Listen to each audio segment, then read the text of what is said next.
What's up, everybody? This is Dr. Faramang Toure Jr., and I'm a doctor of physical therapy.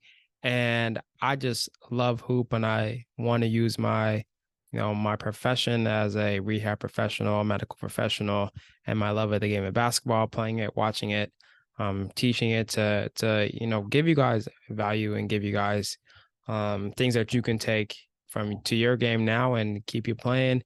If you're injured, it'll help you on that road to recovery.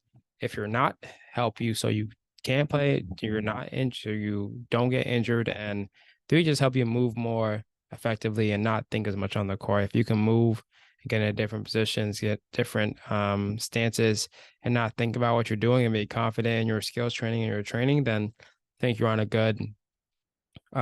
good path to enjoy the game and let it take it as far as you want to take it. So I was coming across a Facebook memory today. Today's December 2nd, 2023. And 14 years ago, I made varsity as a sophomore at Service High, which is pretty cool to think about looking back on it because at my school, I went to Players K-12 and we didn't have any sports teams or high school sports. So to play, you had to go to different schools and you would pick based on, a lot of people pick based on where you live. Like, so I live on the east side of town, Polaris on the south side of town, Services on the south side of town. And one of my boys, AJ, he went to Service and he was like, "We're trash. You're gonna play a lot. You're good. Like, you'll have the opportunity to play." Service wasn't really that good. They lost a lot of their, senior guys. So the team was kind of just like starting over and trying to develop young talent. So 14 years ago today, I made varsity. I started out C team, swung up to JV my freshman year and was swinging back and forth, C and JV. Sophomore year, had tryouts and, made varsity. And that was a year. Oh my gosh. So if you want to talk about what I would, looking back on it, what I would tell younger me, there's a lot I would tell younger me, but we'll start with a couple here. And first was, I trained like really hard on the basketball stuff, but a lot of it was by myself. In the summer times, like we'd have our camps and we'd have our like open gyms and open runs, and I pull up to those. But at that time, a lot of it, like I didn't have a car. Mom and dad are working. So I made them buy me a basketball hoop and I put outside and like go outside and train by myself a lot, like every day. And in Alaska, summertime, sun doesn't really go down. So it's just like I'm just out there all the time. Sometimes by myself, sometimes with my little brother, and we go just work on different things. And I think I was just working on a lot of too many different things and not really honing in on things. At that time, I used to shoot like I don't know if you guys know Derek Fisher, kind of having the ball like a catapult almost and put it behind my ear and shot it. But at this time, this is like 08, 09. So Steph Curry had just made his Davidson run.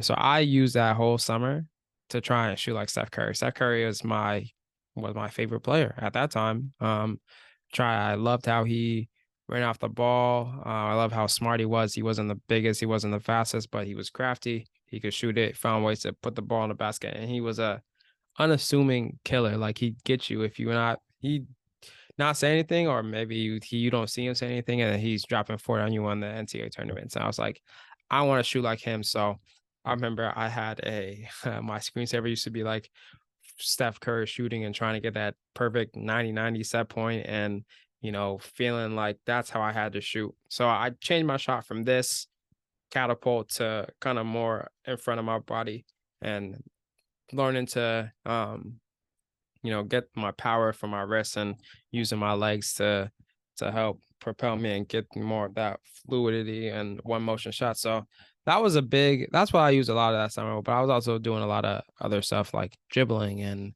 trying to work on screen and roll by myself. So setting up chairs or shoes and going around screens and different reads and stuff.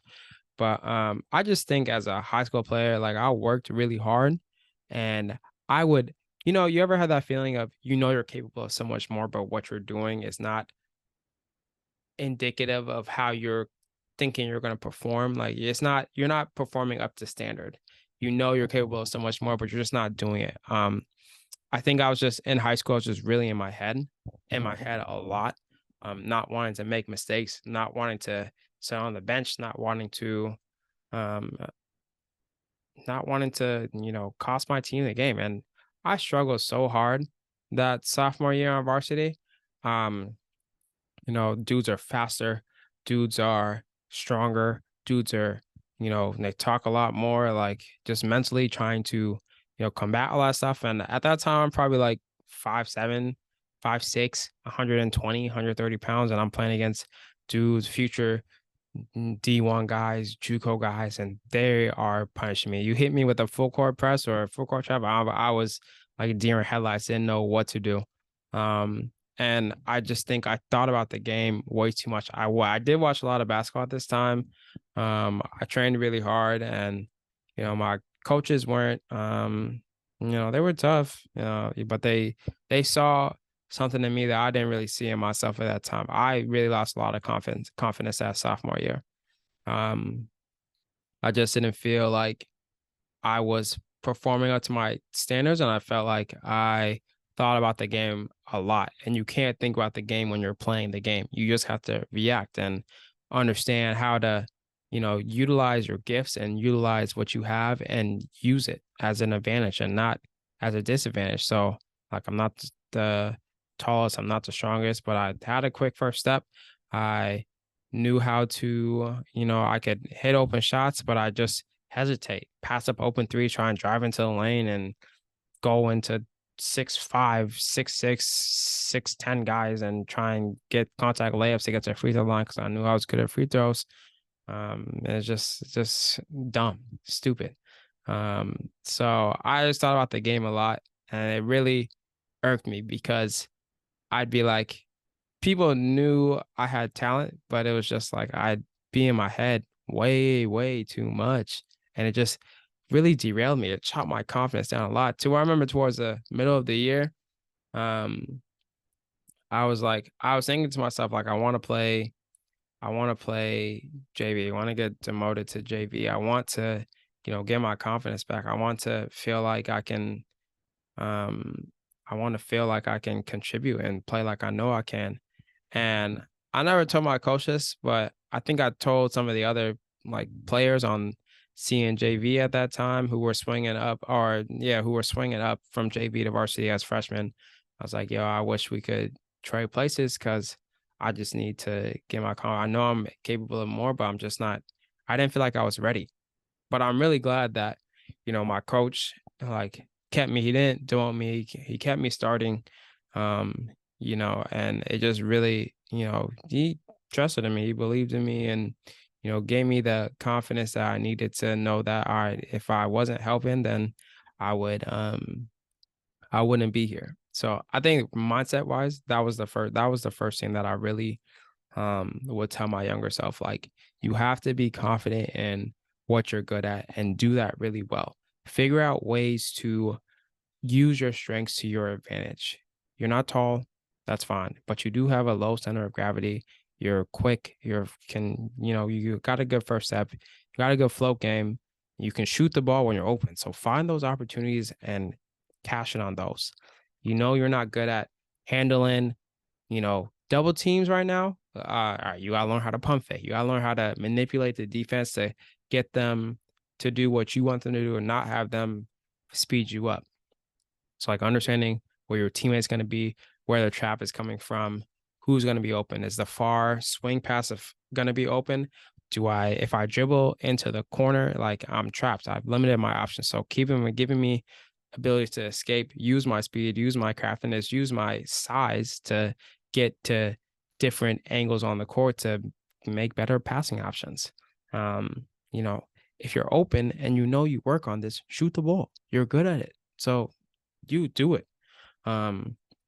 So those are some of the things I would tell younger me. I didn't really take the weight room seriously at this time. There's a lot of basketball being played. So I was like, I'm getting into shape this way. I do like push-ups and stuff on the side, but not really weight training. So I wish I would have started a little earlier. And just trying to make sure the body gets right, trying to mitigate the pounding that you're going to take throughout the basketball season, but also as you get stronger and able to move. This is like the time a lot of boys, girls are growing into their bodies.